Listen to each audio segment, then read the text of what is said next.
Hello and welcome to the David Kurten Show. I'm David Kurten here on today's News Talk TNT, and I'm back in the normal place in the studio today after the last couple of days when I was on location in central London with our other hosts, Abby Roberts and Sonia Poulton. And it was a really good couple of days. Good to see them, but also really good to report on what was going on in this very, very important and key event where Julian Assange was having his hearing and fighting extradition to the United States. Now, as we said all along, he should not be extradited, and this shouldn't even be taking place because all he has done is journalism. Hopefully, the right outcome will happen. We hear, as has been said on the news a number of times, that the outcome, the result, the judgment will not be heard until a few weeks' time. We really hope that it goes the right way and that he will be allowed leave to appeal, stay in the UK. But staying in Belmarsh is not a better option. He should be freed entirely. And the Australian government, as we know, and the parliament there has passed a motion calling for him to be freed and to be allowed to go back home and live as a free man in Australia. It was shocking, the response of the rest of the media in the UK, what I would call the mainstream media or fake news media, which didn't hardly report on this at all. And the couple of the outlets that did were mocking in what they said in some cases, which is absolutely deplorable.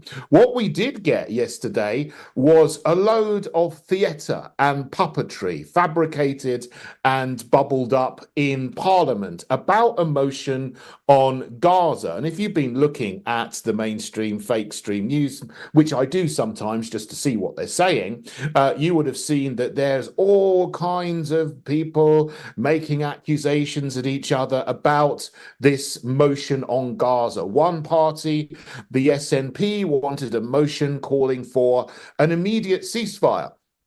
Labour then took control and changed the motion to being a motion for a humanitarian ceasefire linked to the hostages being released by Hamas. Now, to me, they're both worded fine. I don't see the problem with either of them, but they're all fighting each other and they're fighting the speaker, and there's all this theatre going on about whether the speaker had done the wrong thing and is overturned decades of protocol or so on. The thing with this is a motion in Parliament has no force of law. It's just an opportunity for MPs to express their opinion about something which is not legislative, either primary legislation, which is an act of Parliament, or secondary legislation, which is laid as a statutory instrument. Now, I'm very familiar with motions because when I was on the London Assembly for 5 years, every month there was a plenary session.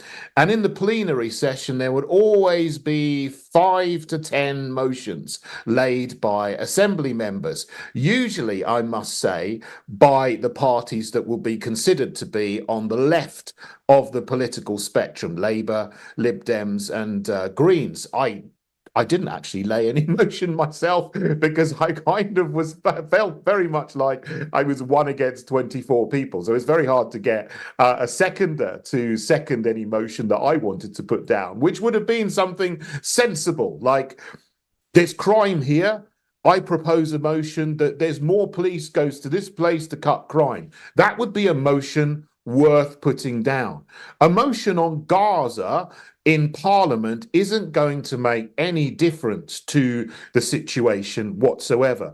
I have called for a ceasefire from the very beginning because I don't take a side in this. I'm neither a Jew nor an Arab. I do understand if you're Jewish or you're Arab, you probably would emotionally be inclined to take a side in the conflict that's going on. Me, I'm just looking at this as a human being, and I don't want people to be killing people. Whatever happens, you can say this happened a few months ago, this happened a few years ago, this happened a few hundred years ago, this happened a few thousand years ago. The question is not what happened in the past. The question to me is who's who's going to end it and stop killing people. So that's all I've been saying about what's happening in Gaza. But this doesn't have the force of law. So all it is people virtue signaling about their position so they have a chance to tell people what their position is on something that is largely irrelevant to legislation,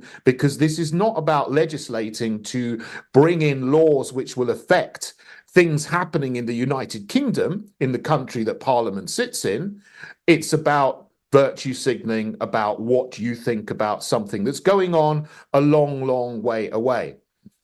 I must say that this, however, would have been a golden opportunity for someone to lay a motion about Julian Assange, which would have made a difference, I think. If there had been a motion yesterday, instead of about Gaza, instead of people arguing about, oh, it should have been worded like this or it should have been worded like this, if someone had the good sense to say, we're going to lay a motion this week about Julian Assange because this is where the hearing is taking place. This is when the hearing is taking place. Saying, we believe, this House believes that Julian Assange should be freed and not extradited to the United States. It would have given our parliamentarians a chance to vote to do the right thing. It wouldn't carry the force of law, but it would have a lot of moral force, because if you had a majority of MPs in the Westminster House of Commons saying and voting for a motion to free Julian Assange, that is something that nobody could ignore. But instead, what we have is people looking at a lot of puppetry and a lot of theatrical arguments going on while they ignore the most important thing happening this week, which is the trial and hearing of Julian Assange. This is today's News Talk, TNT. Keeping the commitment. I love you guys. Unbelievable. 24/7. Listen to you every day, have for years. Today's News Talk Radio, TNT.